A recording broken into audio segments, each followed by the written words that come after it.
এক গ্রামে ছোট্ট হাফিজ থাকত।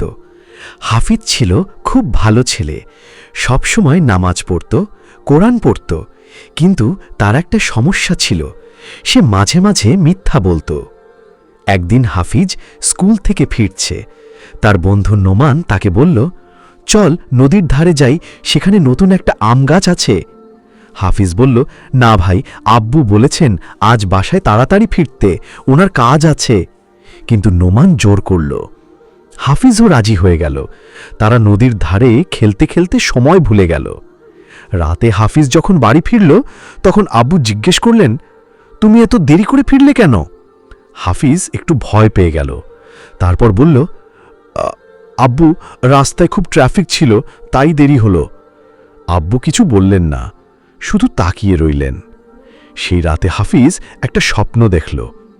স্বপ্নে সে একটা অন্ধকার জায়গায় আছে, অনেক ভয়ঙ্কর, চারপাশে আগুনের মতো জিনিস। হঠাৎ একটা আওয়াজ আসে, তুমি কেন মিথ্যা বলো হাফিজ? তুমি কি জানো মিথ্যা বলা কত বড় গুনাহ? হাফিজ ভয় জেগে ওঠে, ঘামছে, কাঁপছে।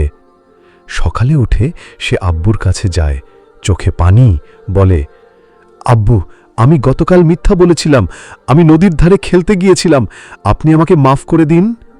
আব্বু হেসে বললেন, বাবা, ভুল হতেই পারে, কিন্তু ভুল ঢাকতে গিয়ে মিথ্যা বলা ঠিক না। আল্লাহ সব কিছু জানেন। আমরা মানুষকে ফাঁকি দিতে পারি, কিন্তু আল্লাহকে না।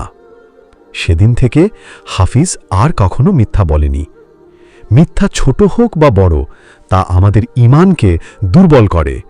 আর যারা সত্য কথা বলে, আল্লাহ তাদের বেশি ভালোবাসেন। এরকম আরও নতুন নতুন ইসলামিক গল্প পেতে চ্যানেলটিতে সাবস্ক্রাইব করে বেল আইকনটি চেপে রাখুন।